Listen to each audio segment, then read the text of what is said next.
I pray that God will just give me the grace to share this, what we want to do. This will be a series for, and if for who God is going to use to bring part of it, just be. I just want to be a Christian. Nothing else, not just nothing else. I just want to be a Christian. So, if you say, please, if you can read it, please, if you don't mind, John chapter 15, 1 to 17.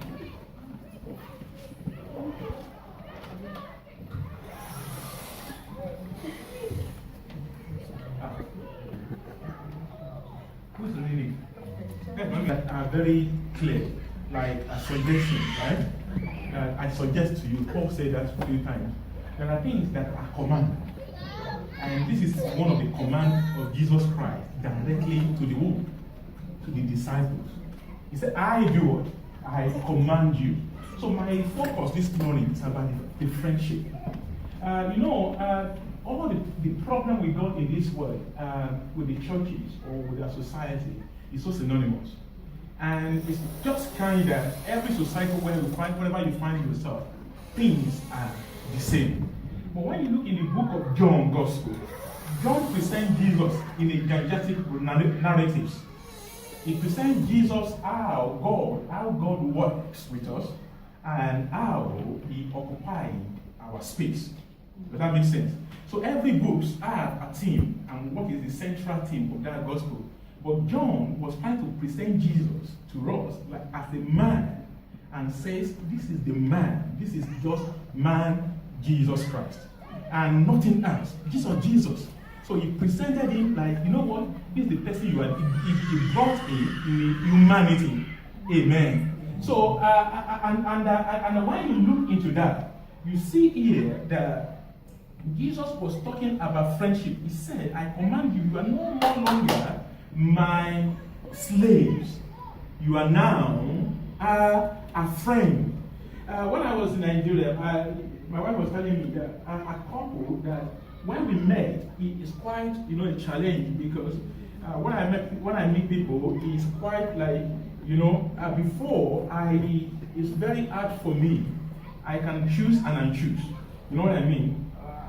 In my brain, I can deselect. I know. And said, this one, because no, I didn't grow up in Europe, but I have European mentality. That's the way I was brought up. Because though my wife and my family disagree with me that I didn't live in cul-de-sac in Nigeria, but I told them I live in cul-de-sac. Because the street where I grew up is about 8 houses.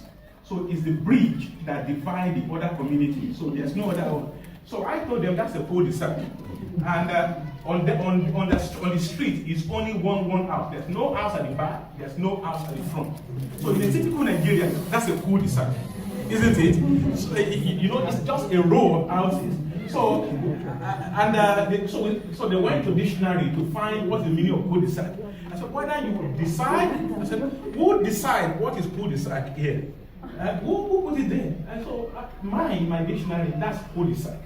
So the way I was brought up, my mom, there's a kind of a protection.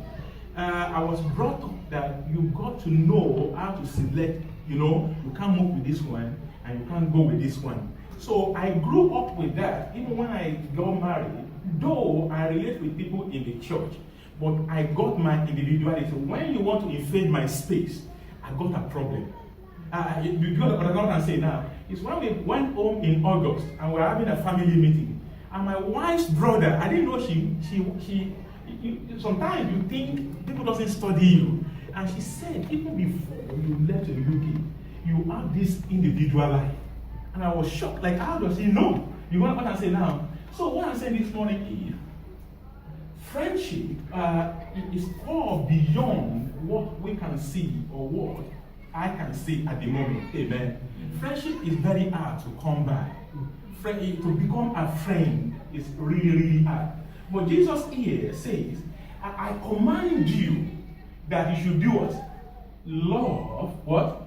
Each other. So this couple, when we met them 16 years ago, it's really hard. I found hard to relate with him. Not, but God was now breaking me down. But I had to break my fences.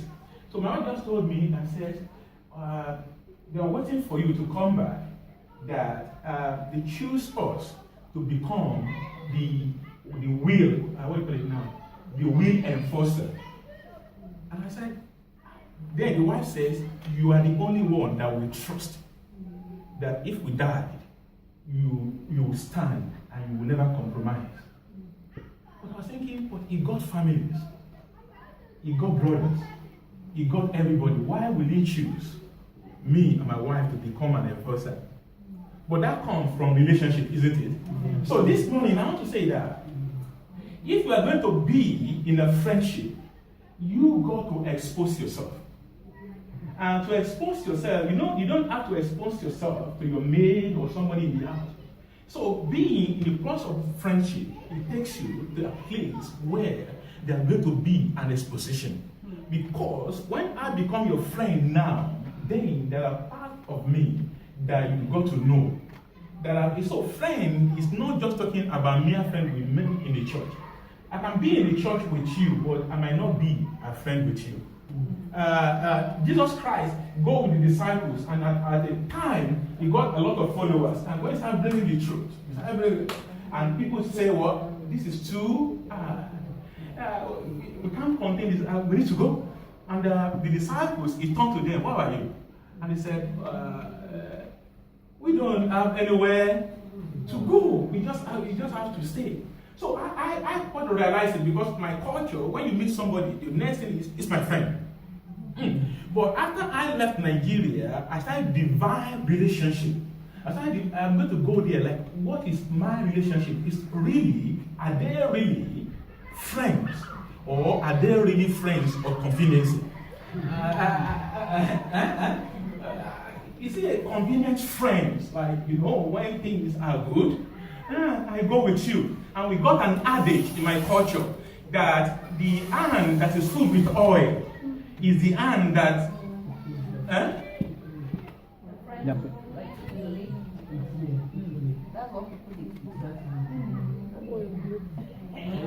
the English people, please, can you translate it? The hand that wow. Wow, I got everybody this morning. So you can't, so you know this, so you can't, it's like all over, because of the people here that know Yoruba, they are from Zimbabwe. The hand that will leave. Okay, the hand that is good with oil, that's the hand that people, but when it's dry, I don't want. No, we run away. And it's in our adage, isn't it?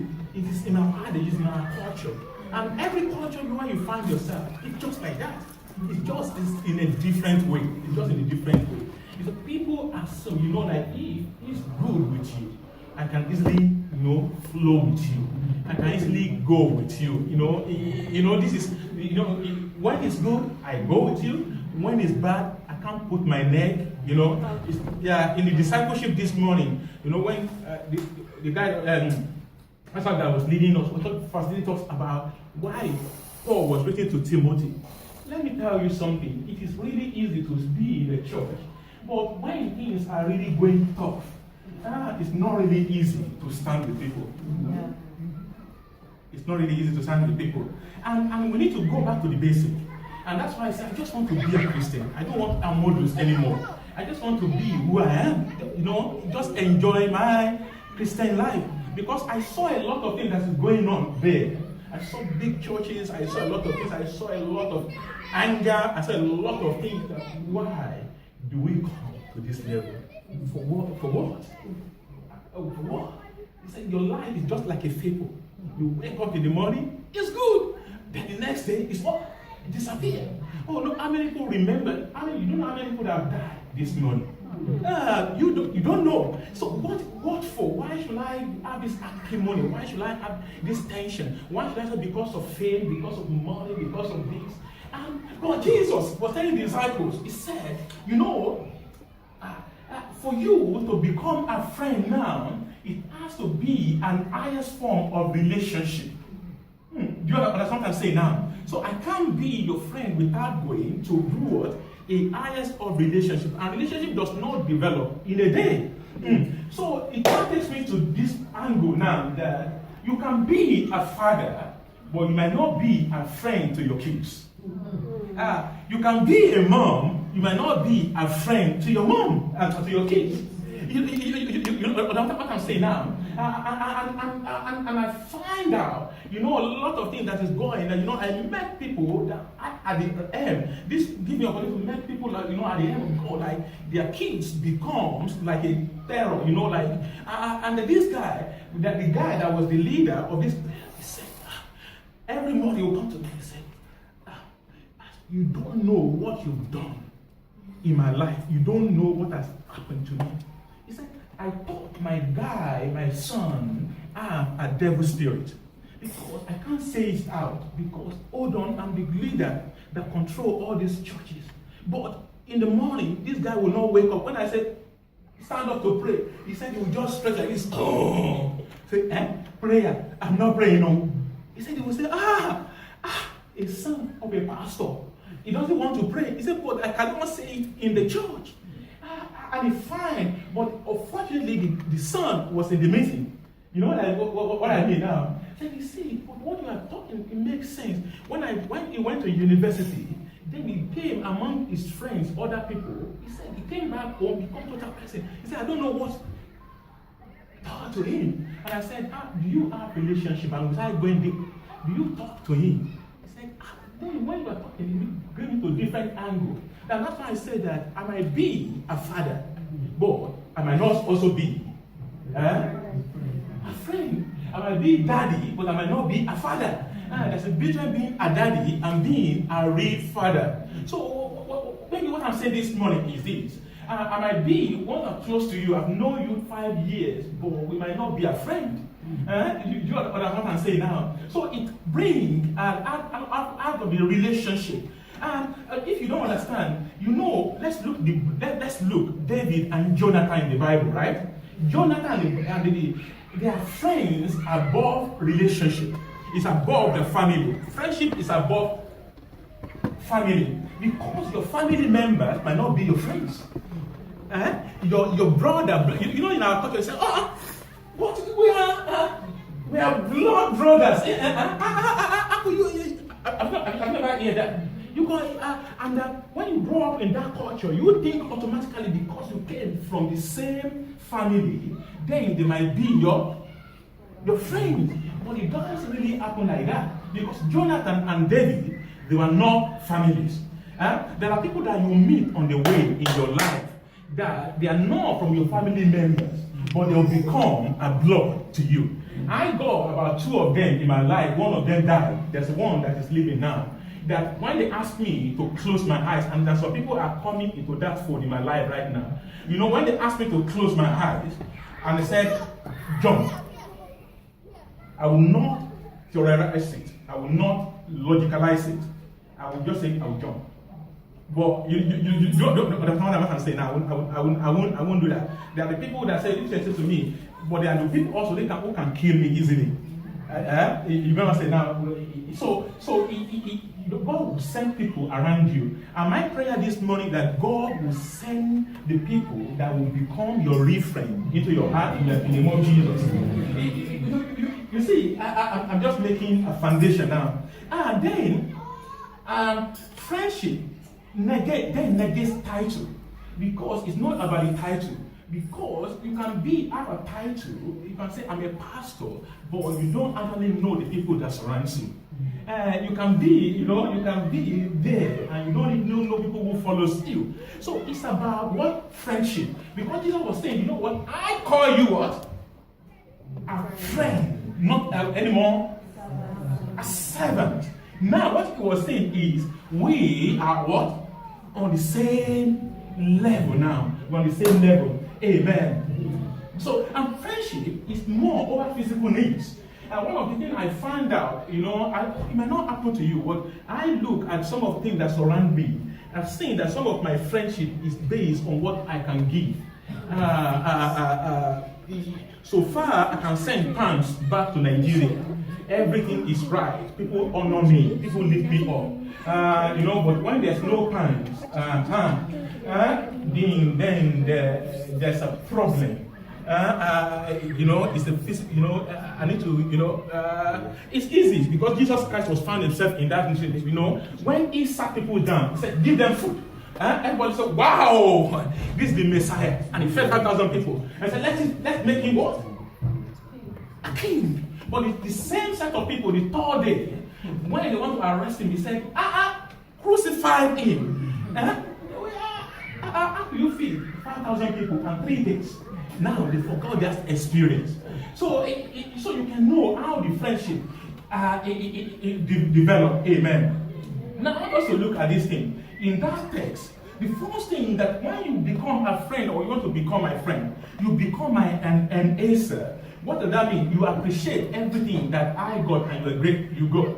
For you to become a great friend, then you have to come to appreciate who you are. Then you want to appreciate who I am. But what if you can appreciate me? Then that means you are not in the mode of the friend I am. To appreciate you does not base on what I can get from you now. To appreciate you now is to base on who you are, not what you possess. Amen. So friendship is when you say, you enlist me, you come to me, you help me, you encourage me, you are an encourager. Not like, when I'm down, then you run away. But a friend is somebody that when things, the chips are down, what happens? They do what? They stay with you. They appreciate you. They know your weaknesses. They know your weaknesses. They know where you are. They know that, I know, I forgot Ellen's name. I know Ellen. This is our strength. But also, you know my weaknesses. You know my weaknesses. Jesus Christ knew the weaknesses of the disciples. At that time, the disciples have not received the power of the Holy Spirit upon them. Does that make sense? At that time, they've never had experience of Holy Spirit. They've just walked with Him, isn't it? But what He said, at that before they received the Holy Spirit, He said, you are becoming what? My friend. So what He was saying is, I understand your weaknesses, and I'm going to go with what? Your weaknesses. The second thing is that when you have good friends, they are boosters. They don't just come what they can take in your life. They come to give unto you. You don't understand what I'm saying now. There are people that say they are friends, but what they are looking for is what they can get inside you. They don't know what to do, what to contribute into your life. So far, I can do what? I can grab things out of your life. I can just usurp everything out of your life. Then I can, every other thing is do. And they always want to control your life. They want to control your life. They want to, by emotional control. And you find out today, when you are my friend, then you know my weakness. Then you will know my needs.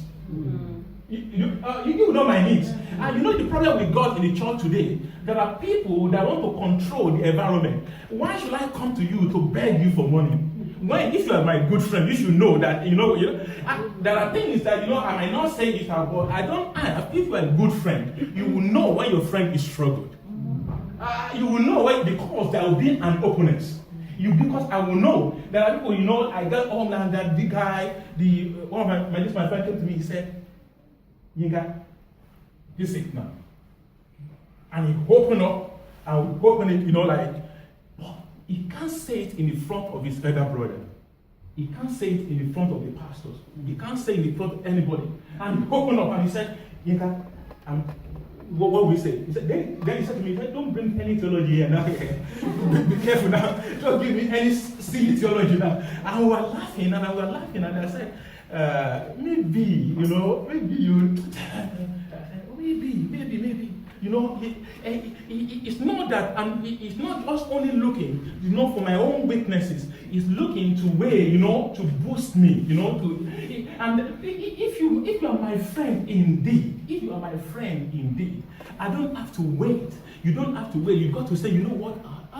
I I can sense. You know, there are people that no matter how you close, no matter how they pretend, you will know their struggle. There are people here, you know, it's as if we are not grow. Maybe when we grow, I will not be able to know. There are people here, they can't pretend. No matter how you pretend, I will know. It's like in my house, sometimes, you know, I don't want to show that something, especially when I battle with something at work. And on that day, I'm trying to process it, what I'm going to get out of it. Are you okay? It's good. It's really nice. But then, my wife knew, she always said, then anytime she's asking me repeated questions, I know, oh my God, this man, she knew that something. He said, then she was, what happened at work today? She can read between the lines. Though I'm laughing, but she can, and for being a friend, it's not then physical now, it's a spiritual thing. Because you connect, you can sense that something is wrong with this sister. Because some people, they won't, because you might go to a level where you say, sister, I'm struggling today. Tomorrow I'm struggling today. You think, oh, I become a nuisance. You know what? Maybe I'm becoming a nuisance. And they just, you know what? From now, let me just keep short. But when you are good friends, good friends, they penetrate beyond by the spirit. They go inside and they can tell you something is not right. So, you get it? No, it's not right. And that's why I said you can be an husband in the house and you can't penetrate to your wife. So are you an husband or are you a friend? So now they don't just then when you become a real friend, it's not by clique now. It's not I need to have a clique of friends because friends go above what clique, what we can see. So but what Jesus was saying here is, if I'm going to take you to influence others, if you are going to become a light to the nations, if you are going to become somebody that I call you the salt of the world, you got to become a friend's ear. The Bible, it's not the Bible. The Englishman says the charity what? Begins at home. How can I go there and preach love when I don't even understand the concept of friendship? I don't know whether you understand what I'm saying. I can't go into the world. The reason I was telling them in idea, I said the reason why the focus about revival is a problem. Because the revival, a guy came on Saturday, and it's one of these 1930 guy, a man. But I like him because he was so humorous, He said, in 1930, when the revival started, everything fall down. Everything did like this. Everything like this. And he was passionate. He was really passionate. And I was like, okay, wow. I said, what? No. I can see things happening. Because the reason why they don't believe us anymore is because there's no difference between me and you in that place. What are you going to tell him outside there? Because we live a deceitful life. You say you are my friend, but they know that you know what you are. You got a rancor between the two of you. I'm not saying about this church. You say you are a friend, but you know what? Do you really know Ellen? Do you really know Isabel? Do you really know? Who do you know? Who do you know? Say, I just come to church on Sunday. Hallelujah. Praise the Lord. So far, my need is what? Is met. I don't care about other person. But for us to be a unit, then what I discovered that it's not the size of the church anymore. It's not how big the church is anymore. It's how smaller unit you be, you can influence the nations. No wonder when he was writing to the 7th church, he said, I know you, but you lack what? You lack this. Then he told one that, I forgot the name of the church now. He said, you are great in everything. You are very intellectual. When you come to discipleship, you can quote the Bible. You know what I mean? You can say, oh, God loves you. But when you come to discipleship, you can say, give. Oh, when you come to but he said, you do what? You lack one thing. You lack love. He said, you lack love. But what I'm saying this morning, that God is calling us back to the basic. I just want to be a Christian. I just want to be a friend. I don't want a church that will just come in and out. I want to be a friend. I don't want to be a friend that will be running after people. I want to, as I'm running after you, I want you to run after me as well. I don't know whether I'm making sense. I want a church where we're going to have a relationship. Not like, you know what, I called a guy and said, the next first thing he said to me on the phone, he said, church. I said, I'm not calling you about the church. You know what I'm saying now? Because when people call you, they think, you know, it's because I don't see you on Sunday. That's not that. Whether you come to the church, you don't come to the church, it doesn't really matter. I'm not saying it doesn't matter to me. You know what I'm saying? What I'm saying now? It's not about the roll call. It's not about, you know what I mean? It's about, you know what, when I don't see you, when I give you a call, I just want to know how you are faring. That is it. That is very simple. Just be a Christian. And if you ask me as well, how are you after that? You don't have to put pastor there. You don't want to say now. All this, you know what? How are you? How are you? I just want to know about you. What's going on? But you can't go to that level when you do what? When with God we have relationship. The question I want to ask you this morning, as a church, do we have relationship? Or you just say, you know, I meet you on the road, and then, how are you? Are you okay? And it's a very synonymous thing now. It's very good thing. How are you? Answer me. I'm good. You're struggling. Yeah, see. You know, it's so simple. It's like a rhetorical question. How are you? Oh, I'm fine. Are you okay? What about what's about job? It's okay. No. It's okay. Everybody just go. Everybody just go. During the week, can you call 20 people? No. But you can make an effort. You can decide, and this is in the technical. Is it technical? Yes. AI on my teeth. This is a technology era where you can say, hello, Bumi. How are you? Are you okay? When you develop relationship, this person will know that you are interested. Do you understand what I'm saying now? But if you are waiting for me every time, because people get annoyed now in the churches, because when you got 300 members in the church, he said, that pastor, he doesn't call me, he doesn't know me. I said, how could a pastor know 300 people? No, you can't.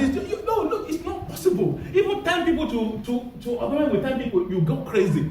But if like they call Shola, and Shola call Sheyi, and say Sheyi, how about the baby? Are you alright? Are you okay? You know what I mean now? Then suddenly she knew that it's not only church on Sunday. She knew she wants to know about my baby, and that started developing like a shield, isn't it? Then that trust started coming up. That okay, where do you live? We should just be a Christian. Make it simple. Just make it simple. But if I'm preaching love every year on Sunday, 30 minutes, what does that mean? It doesn't make any sense. All I need is show me love. Don't tell me about love. I know I can read the book about love. I don't need to be in the church to know about love. Is it not true? Go to bookshop now, you'll see self-help book about love. Principle of love. Oh, you go when you come that is laughing. When you come to the house, you know you got to show this, go to this. All those things are theory, but when it doesn't go into spirit, you can't do anything. So what I'm saying this morning, we need to go from theory into the spiritual realm. You need to start penetrating people. You need to say, there are things that God, something will just drop in mind and say, just call Wally now. But many of the times we ignore that. Before I get this nice shit now, maybe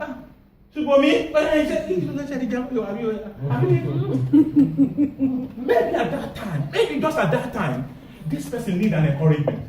Maybe at that time, without speaking a word, maybe that phone call is just a booster for that person. I got a text when I was like, no, I can't open my phone because if I open it, I'm going to pay.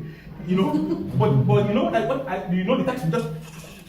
I said, we are praying for you, and I saw a text about people. I said, you know, and it was time that time because the fourth day I struggled because you know they were fighting among themselves. We don't know whether it's going to be what because I go there. I was thinking, what am I find myself in now? So maybe at that time that text is more than £1 million. Let's just go back to the basic. So let's just Forget about all this fact. Glory be to God. Jesus, just in faith, come into my life. God has come into your life. Jesus is in my life. I don't need to pray for Jesus to come into my life. Unless you're not being born again. Jesus is in your life. There are prayers that we pray that is just a, you just have to pray. Jesus, in faith, Jesus, you drew in my life. Oh, I surrender my life. How many times do I need to surrender my life? The day I gave my life to Christ, I surrender my life. It's like you're a woman. God, I surrender my life to the husband. The day you say I do, you surrender. Do you surrender every time? Oh, this morning, I want to surrender myself to you. No, but there are, I don't want to go to that this morning. There are things that prayer I surrender. No, I surrender myself. God has infed me. All he's asking me is, you know all these things. But what? Do it. Just be a Christian. I need you in my life. I need you to help me. But I don't want you to control me.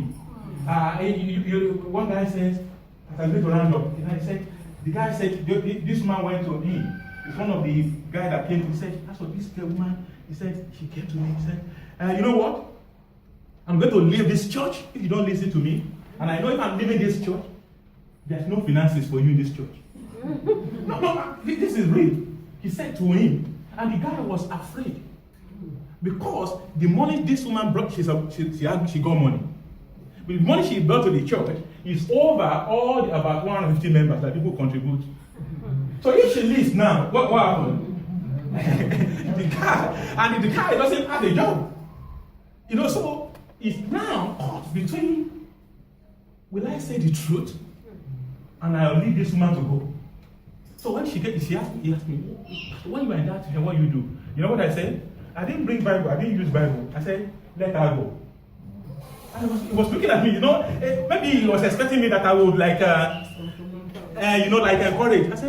I said, do you want the truth? He said, yes. I said, let her go. If you don't give, you want to control me, if you want me to come to you every time I come to the pulpit and says, if you don't give your tithe, the kakawam and why should I do that? But if we have a relationship, if you really know that the church got a need, do I need to beg you? No, let us be fair. If I know that to pay the rent, do I need to beg you to bring money? Do I need to? Because a friend knows, as an husband in the house, when you start asking your wife, do we need to eat? You know there's no food in the house. So, but when you are using your emotional thing, you are not friends anymore.